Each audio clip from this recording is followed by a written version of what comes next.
Okay. All right. To start out, this is a local administered project.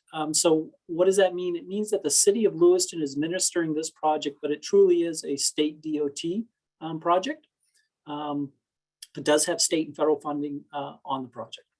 So we actually have two projects here. Hopefully you can see my screen, and I'll slide my. So over here, so we have two projects. The first project is highlighted in blue. And to give folks a bearing, this would be the Androscoggin River. City of Lewiston's on this side of the graphic, and Auburn is on this side.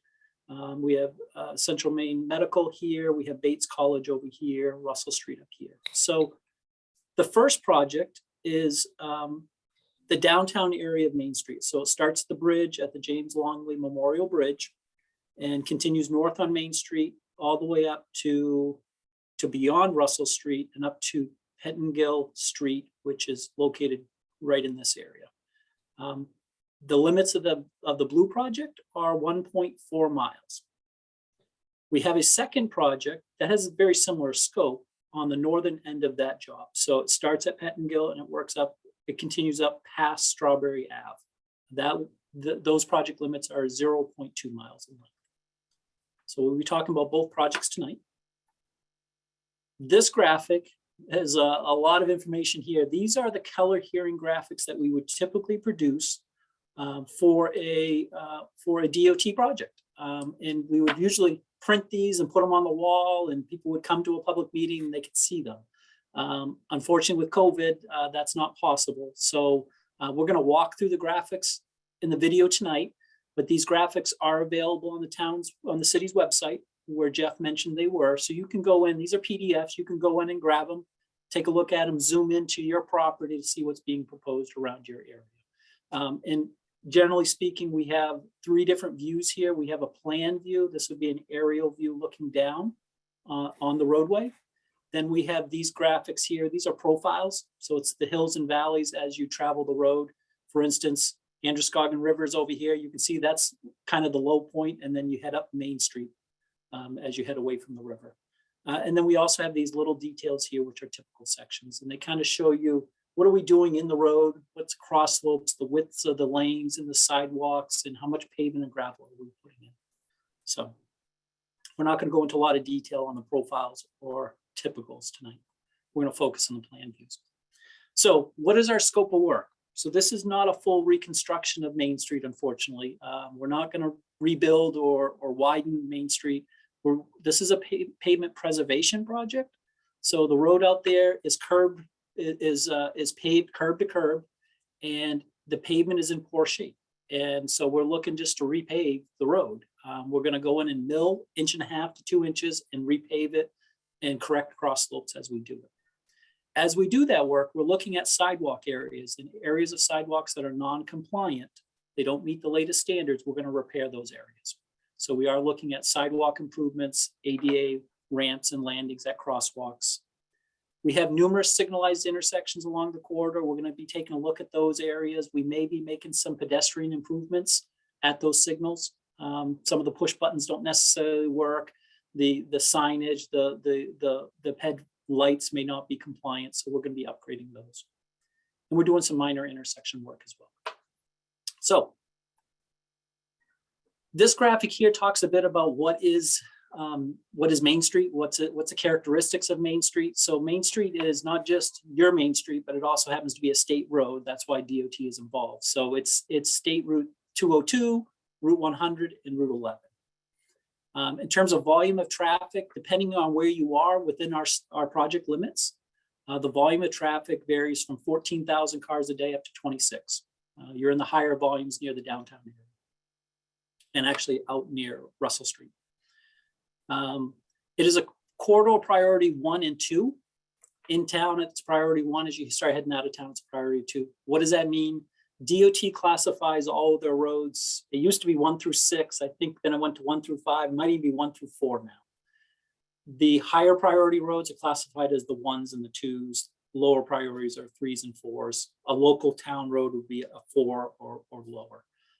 And so it's important to them. They want to make sure they invest the right amount of dollars in those higher priority roadways, which this corridor is. And then the speed limits in town, you have 25 miles an hour as a speed limit. And then once you get to Russell Street heading north, I think it goes to 35. Okay, so we're going to talk about these. We're going to talk about the graphics that we have here, these yellow graphics. And so it's kind of important to let you know what do the colors mean. So these are plan view, again, flying over, looking down like Google Earth. The yellow represents travel lanes and shoulders. It also represents where we're paving. These are the areas we're going to mill and overlay with new pavement. The blue represents water bodies. So looking at this graphic here, you'll see the Androscoggin River here, and this is the canal here in the blue. The grays, which you see, there's numerous different grays in here. These are sidewalks. The lighter gray is existing sidewalk. Darker gray would be areas of new sidewalk. And buildings, I think, are gray as well. Oranges, you see these lighter oranges. These would be existing pavement, existing parking lots, or existing streets, or existing bridges. We also are showing pavement markings. So you can see the markings that you see out when you drive on the road, the arrows and things, which we're showing these on our graphics. We have right-of-way lines. A little bit difficult to see in this graphic, but maybe down in this graphic here, you can see there's a black dashed line. That's on either edge of the road. That represents the right-of-way limits, and that would be defined as the land that's owned by the state of Maine. So that's used for public use for transportation purposes. And we also are noting property owners. So you'll see, if you zoom in, you'll see property owner names on the parcels adjacent to the right-of-way. We also have trees shown. You can look down in this lower graphic here. Let's see if I can move this guy up somehow. Here we go.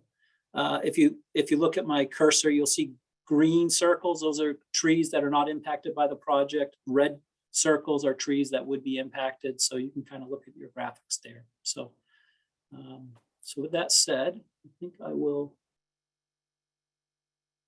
try to get this over on the side if I can. There we go. All right, so what I'm going to do now is I'm going to walk through the project. I'm going to start on the southern end down at the river, and we're just going to kind of walk through, and I'm just going to talk about what we're proposing, what we're thinking of doing through those areas. So we're going to start with the first section from the bridge up to Canal Street. Again, a lot of yellow. We're going to be doing pavement, mill, and overlay. We're looking at some sidewalk improvements. There's a section here between Mill Street up to the canal where we're probably going to rebuild the whole sidewalk. That would be on the, I guess, west side of the roadway. We're also doing crosswalk improvements and new ADA ramps and landings at the intersections. We are making some improvements at Lincoln Street intersection here. You'll see there's the existing crosswalk is over here today. We're going to move it south of the intersection and tie it into this raised island. It's a channelization island. We'll rebuild that island as well. And we're doing some similar things up at Canal. No bridge work. We have two bridges here, a bridge over the canal crossing as well as the Androscoggin River. They're not part of our work. We'll go up to the bridge abutment, bridge joint, and stop our work. As we continue from Canal heading north up to Sabattis, it's a complicated roadway section. As you can see here, many lanes, a lot of turning lanes. The goal is to match the intent of the existing condition. So we're holding, for the most part, curb lines. Overlay and mill the pavement sections, rebuild some sections of sidewalk, upgrades crosswalks and ADA ramps. There is a left turn pocket right here heading south that turns onto Canal Street. And we are looking to extend that a bit and reduce our center median a little bit. There's on-street parking that shows up on this graphic. We're trying to maintain as much on-street parking as possible. And we do have a few curb extensions, which are reducing the openings at intersections to really provide a shorter pedestrian crossing. So that's happening at Middle Street and at Park Street. We'll continue to the next section from Sabattis up to High Street. So we're starting to get a little bit out of town. Similar theme. We're doing a pavement overlay. We're doing a little bit of sidewalk work. We're doing crosswalks and ADA landings. We're going to redefine the sidewalk area down here near the Sabattis Street intersection. It's a sea of sidewalk pavement in that area. So we're going to try to better define that with a raised landscaped island in that area. And again, trying to maintain on-street parking where it exists today. we'll head up to High Street. So this is the High Street intersection heading up to Whipple Street. We are, again, the theme is similar. The section is a bit different. So it's a three-lane section with a center turn lane through this area. We'll be maintaining that. We'll be milling and overlaying. We've got some crosswalk work at High Street to do, and some ADA ramp work. It is worth noting this area, we've already received some public comments on this intersection at High Street because the existing crosswalk is located on the north side of the intersection. We were proposing to relocate it on the south side and install some new sidewalk over here. It was impacting this property's parking. So that property owner has expressed a concern with this design. So we've agreed to work with the city and that property owner to revisit this design to see if we can come up with a better solution. It may include moving our crosswalk back to the north side. So more to follow on that. Probably a good segue to mention to the group, the audience tonight, these are preliminary plans. They're about 50% complete. So we're nowhere near done. It's a good opportunity to get some public input. We still have time to make changes to our plans. So comments like that we'll definitely take a look at. All right, so we'll continue on. So we're up Whipple up to Riverside Street. So the section, the template of the road changes again. We go from a 3-lane to a 2-lane section here. Doing pavement overlay. We do have a couple of crosswalks that we'll be looking at, and we'll be doing a lot of ADA ramp improvements. They're just not, the existing ramps are non-compliant at a lot of the side street crossings. And then as we continue from Riverside up to Russell Street, similar theme, mill and overlay, holding curb line locations. For the most part, the sidewalks are staying where they're at, but at the intersections, we're doing some ADA ramp improvements, rebuilding the sidewalks to be ADA compliant. I'm not proposing any improvements at the Russell Street interchange, which shows up on the next graphic.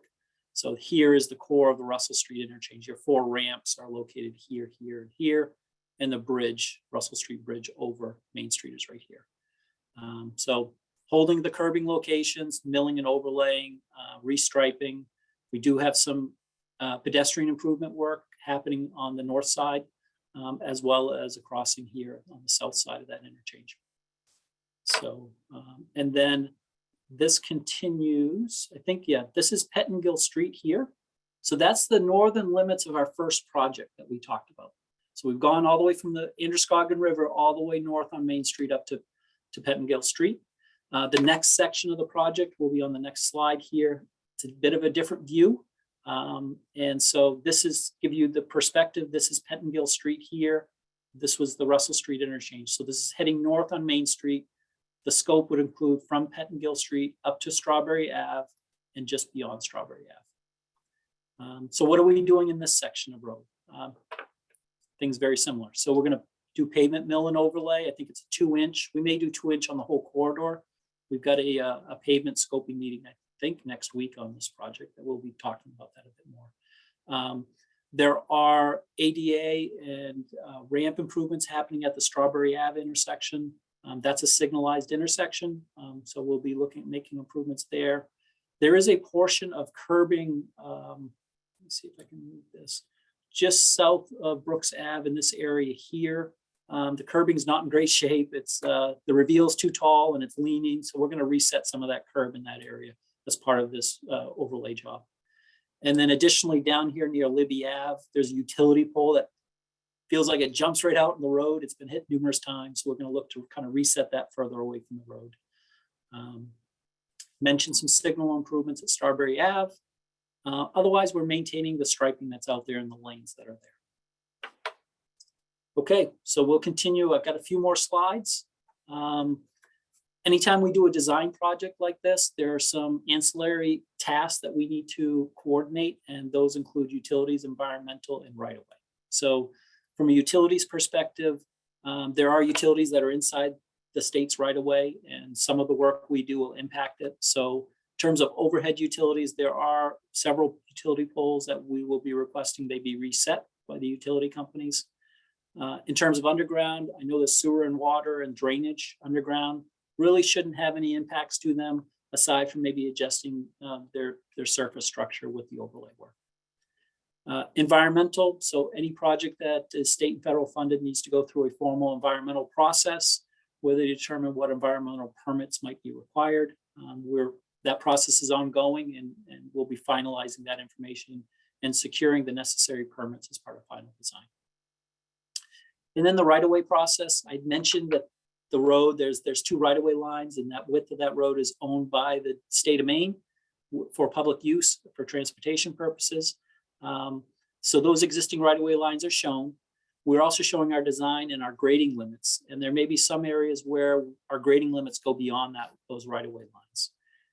Any area where work is occurring outside of those right-of-way lines will kick us into this right-of-way process, and it will require some form of acquisition, either temporary or permanent easements, or even land acquisition. So I've looked at the corridor. For the most part, all of our work is contained inside the right-of-way, the core of our work. So I'm not anticipating any major acquisitions, but we may need some grading easements from properties along the corridor. So since it has state and federal money involved, there is a formal federal right-of-way process that will be followed. And it includes determining what the impacts are and documenting the impacts, completing appraisals to assess the value of those impacts for those damages, making offers, going through a negotiation process, and DOT typically will go through a condemnation process when it's done. And it's worth noting, DOT will be leading this effort on this project since it's a state-owned roadway. All right, I think this is my last slide. So 3 items worth noting is maintenance of traffic. So it's a busy corridor, as I mentioned. So when the contractor is doing the construction, we anticipate all the paving work will be done as nighttime activity, probably what you've seen in the past as well. The sidewalk work, not sure, more than likely it'll be nighttime work, but there could be activities during the day for that, as long as they're not impacting the traffic and the travel lanes. So in terms of costs, so we have 2 different costs for you. One is a construction cost, what it would cost to build it. This is a preliminary estimate, but we're estimating about $3.4 million to construct the project. In terms of total project costs, we're estimating about $4.1 million. What's the difference? The total project cost includes not just construction, but includes the engineering, and includes the inspection, as well as the right-of-way process. And the project's partially funded. We anticipate by the time it's ready to go to construction, it'll be fully funded. So in terms of schedule, we plan on spending the better part of this year, 2022, on finishing the design. Next year, 2023, is when we anticipate the right-of-way process will be completed, and be ready for advertisement in early 2024, with construction during the summer of 2024. So with that said, that completes my presentation, and I guess I will stop sharing and hand it back over to Jeff and go from there.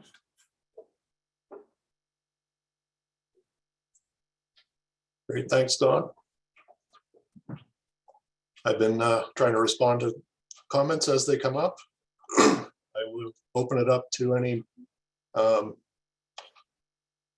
first I will ask Marianne if Marianne Brenchick is our Public Works Director, joined us just after we started. I don't know if you have anything to add, Marianne.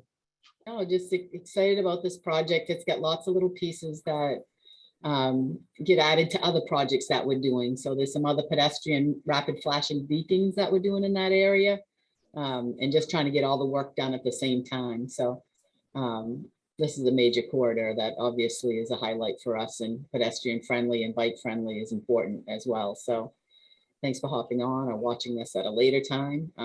Certainly available for any questions anytime.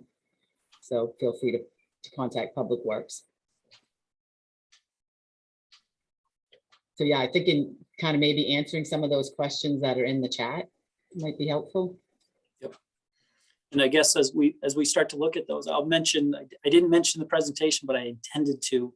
When we get near Fry Street, I think that there's on-street parking in that area. And we did get a written comment from an abutter or somebody from the public that expressed their concern with the on-street parking in that area. It appears to be dangerous. It blocks sight lines coming out of the side streets. and just asked if we could take a look at that. So I think we, along with city staff, will take a look at it, see what the sight lines look like, and see if there's issues there that we can address as part of this project by maybe changing striping in that area.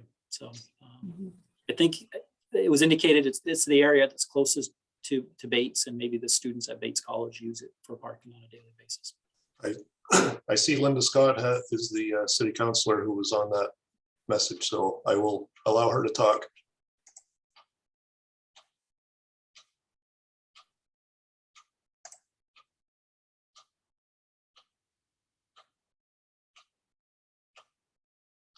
Hi, thank you. Can you hear me? Yep. Hi, thank you. This is Linda Scott. I'm the City Council representative for Ward 1, which Main Street happens to run directly through my whole ward. So I'm really happy to be here this evening and hear this project happening.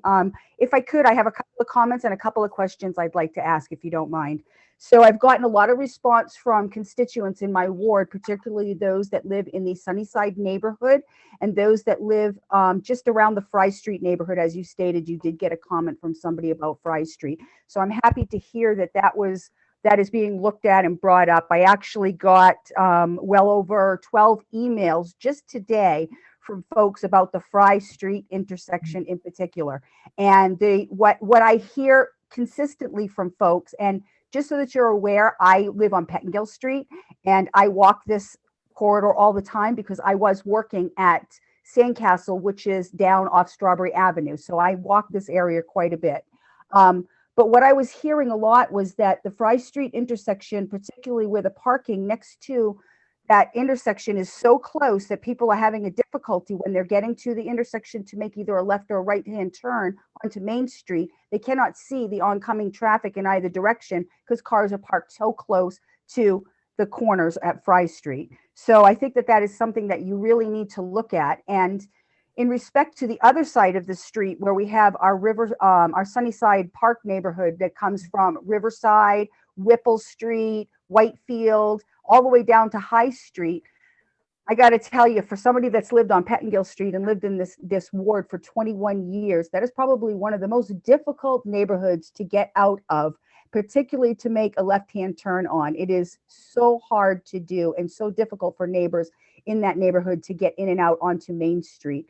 Unfortunately, I was the chair of the Lewiston School Board several years back when one of our students walking to Lewiston Middle School was hit at the Fry Street intersection and passed away because of that accident. So this has been an ongoing issue in this particular ward, talking about this corridor for quite a long time, and people's concerns with not only the parking, but the traffic and the speed of traffic. I know that you stated that there was 25 up until about the Russell Street intersection and then 35. But I got to be honest with you, somebody that lives on Pettingill and has to leave off of Pettingill Street onto Main Street on a daily basis, that's not a 35 going through there. People tend to hit this area right after Russell Street and say, oh, here we go, I'm out of this town. And you know what I mean? And people start speeding up. It's quite dangerous in that spot. I have to say also that I was very happy to hear of some of the ADA compliant sidewalks and stuff that you're going to be doing. Strawberry Avenue is one of the most difficult intersections to cross right there. So what happens a lot is when you push the button to cross from the side of Main Street on Pettingill Street where I live, and I want to cross Main Street right there to go to Strawberry Avenue, what happens is that folks that are sitting at Strawberry Avenue don't pay attention to the crosswalk sign. And so I'll be crossing the street and they start coming out and they don't even realize that somebody is crossing there. And I've noticed that not only for myself, but on inclement days when I take my car, because yes, sometimes I take my car when it's raining and not walk. I notice that a lot of people still do that, and it's quite dangerous there. So I'm glad to see that you're going to do some extra work on that particular area. Another area I wanted to talk about was when you talked about High Street to Whipple Street, and you talked about that crosswalk that you're going to put possibly on the other side of Whipple Street. I was wondering if we were doing any other crosswalks in that intersection, especially with the new Dunkin' Donuts there, and we have more. We don't have the Dunkin' Donuts across the street from CMMC anymore. And even though it's on the same side as the hospital, is very frequented Dunkin' Donuts for pedestrian use. And I'm wondering if we shouldn't look at a crosswalk in between that area where we have one at Fry Street, we have one at High Street, but in between there, another one. We do have a lot of pedestrians that do a lot of walking in our community, and Main Street is one of the most difficult streets to cross. It's really, people don't pay attention. And I think the more crosswalks we can have available. And I was happy to hear Mary Ann mention some of the flashing light crosswalks, because that's really important too. People don't really tend to notice the crosswalk on the road, but when it's got that flashing light on both sides, that really tends to make a difference and make people slow down quite a bit. So let me see here. I want to make sure I covered everything. On one of your slides, that showed the pictures from Whipple to Riverside, and you talked about some of the parking. I didn't notice a lot of parking spots on your pictures. Are some of those being removed? Because I know that conversation was talked about removing some of them when the new Dunkin' Donuts went in on Main Street. So I'm wondering if some of that's been eliminated. Yeah, I think the understanding was we weren't going to stripe the stalls heading out of town, but it was still permitted. And I'm looking at Jeff, I guess, for a bit of guidance on that. Was that your recollection as well, Jeff? Right. Right. We were just going to stripe a shoulder line, and the spaces that were removed for Duncan have been removed since that center turn lane was striped. Okay. So no additional striping or spaces were proposed to be eliminated there. I'll also note that we did install the crosswalk at Elm Street with the flashing beacons, this as part of the Duncan project. Okay. So there is a new crosswalk in that section that you mentioned already. Great. No, it's not shown on Dawn's plan. That was one of our comments on it when we reviewed it. So Okay, great. Great. So I guess that would be all. What I would ask next is the number of emails that I got pertaining to this particular project. Would that be okay for me to email those to you, Jeff, and make sure that you receive all of those comments? yeah, definitely send those to me. That would be great. Okay, I will do that. And thank you very much for the time to speak this evening. I appreciate it, and good luck with the project. Thank you. Thanks, Paul. Great, thank you.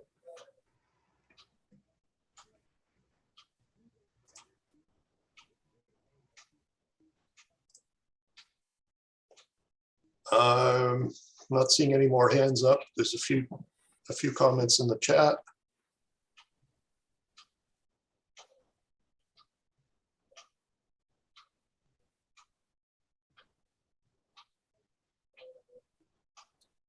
To answer Scott's question, we are looking at a rapid flashing beacon at the bus stop across from the clubhouse. So that's a little further down on the project.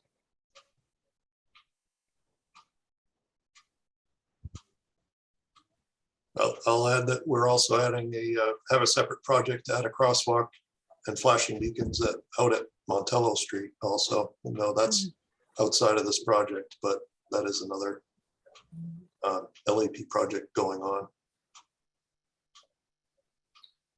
And hearing all the comments about Fry Street and the visibility, we certainly don't have to wait to 2024 to look at that. We can take a look at that sooner and see what we can do about some parking changes there to make a quicker change. Yeah, I mean, the simple thing is if you look at current standards for parking, there is a separation from an intersection before the first parking stall that should be in compliance. So if they're parking right up to the intersection, it's not compliant. But in addition to that, we should look at sight distance, and even if we follow standards for first stall, we still might have a sightline issue and we may have to do no parking for a further distance. That's an area there that I think the write-in a butter comment from earlier today even mentioned, could we consider a three-lane section there? But that would eliminate all on-street parking, but it would help with people trying to turn left in and out of the side streets. So I think I wouldn't ask the city to comment on that today, and I know parking is very important. It's, I think, a topic that we should discuss as we move into final design. Go to Jeff, I'm looking at the chat room comments, and I see a comment here from, I think it's Roger. It says sidewalk runs out before Strawberry Ave. Can it continue to the actual street? Walking out there, I thought from the south we had sidewalk on both sides up to Strawberry Ave. I guess we'll take a look at that, Roger. We'll take a look at that to see. Our scope really kind of ends at Strawberry or just north of Strawberry. So if there's something to the north with not a sidewalk access, I don't think we could address that. But it was my understanding, I thought we had sidewalk on both sides. yeah, I thought it continued through there. Yeah, I know there's some challenging areas with some utility poles and some maintaining minimum clearance around the poles, but we'll take a look at the sidewalk. Mhm. Back to Tom Peters' comment about the 2 lanes and the merging after Strawberry. If something different could be done there with the arrows and the merging, we can take a look at that. Yep, I think that's the alternating merge area. We have a Right. couple of those within our project. Right. We have Mike Dostey says, are there some traffic calming methods with minor infrastructure modifications that could be implemented to address Councilor Scott's concern about Main Street? Guess that's in general. I know we've considered different traffic calming measures. I'm not sure what exactly we could implement here that would slow cars down other than striping. We are trying some delineator projects with Bicycle Coalition of Maine, which is the rods that come up out of the ground, but they get taken out in the winter, of course. So we're experimenting with some of those that are at the pedestrian areas where you actually have something vertical that is coming up. So we're trying some of those on not the main street first to see how we can get those to work well. And there may be a couple applications for that. So that's one of the traffic calming pieces. It's too big of a street to do speed humps or bumps or raised crosswalks kind of thing. Yeah, I mean, there's vertical and horizontal traffic calming. You mentioned the vertical with the speed humps, raised crosswalks, raised intersections. Horizontally, I know with the roadway priority being a 1 and it being an arterial, I think there might be restrictions on what we can do vertically. But I do know up around Bates, that was maybe the first in the state where it was an arterial up that way that you guys did vertical traffic calming. So we're proposing similar in your sister city of Auburn. We're proposing some vertical traffic calming as well on some of their city streets and state streets. Horizontally, I know we have like areas of the 3-lane section. There could be opportunities in the center turn lane where we don't have vehicles using areas where we could put in some islands, landscaped islands or something like that. And I think the more we can do, vertical plantings and things like that, I think it makes it feel like it's a tighter corridor and can potentially help out. So we can work with the city on potentially some ideas to see what we might come up with.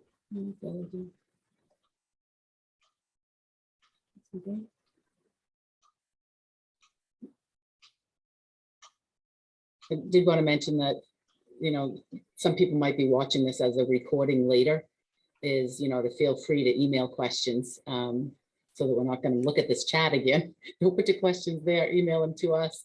We'll be happy to answer it. There's, like I said, a few years for us to fine tune this. A real common area coming across the bridge with those intersections crossing at Lisbon and at Canal.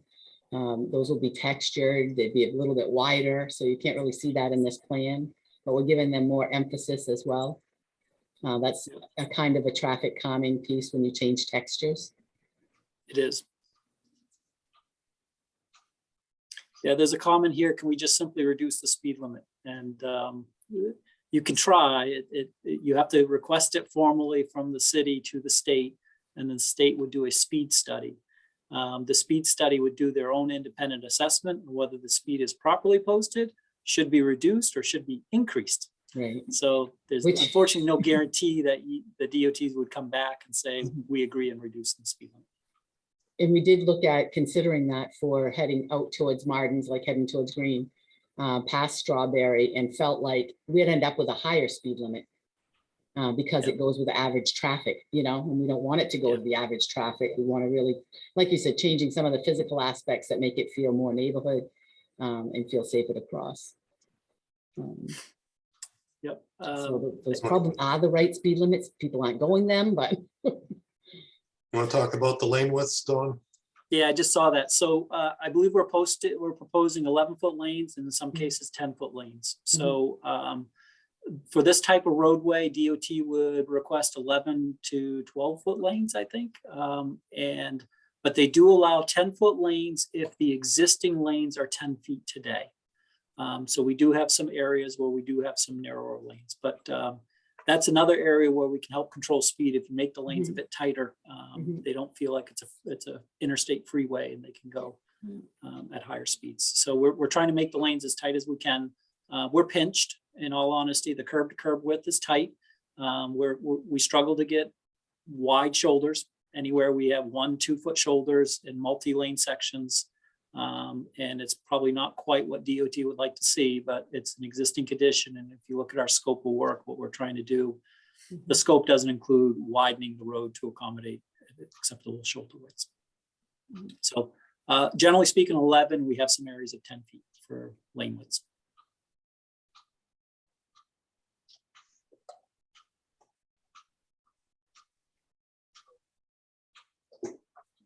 I think we covered all the Yeah. current comments. If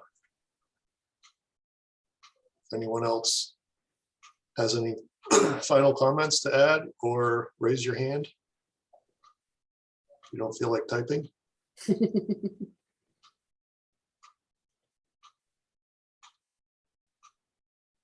Yeah, Jeff, I see a comment from Bob R regarding north of Fry Street, parking on both sides of the street, very tight when large trucks are passing through.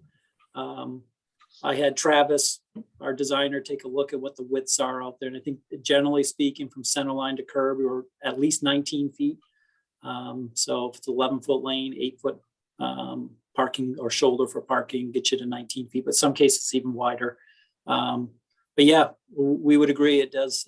And based on the feedback we've been getting about a lot of accidents and side swipes and cars driving by hitting parked cars, which is a bit unusual, but I believe it does happen quite frequently through that corridor.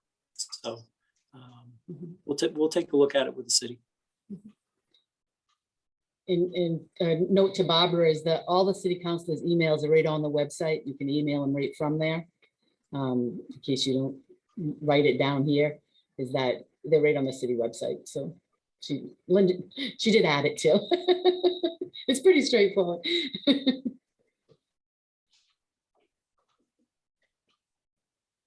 Excellent. Well, really, thank you, Dawn, for presenting for us and all of you guys, Jerry and Travis. And again, we'll be around for questions.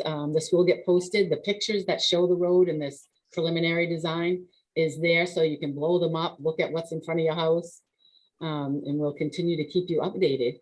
But thank you for hopping on, everyone. We appreciate it. And Zoom makes it kind of easy from the house, right?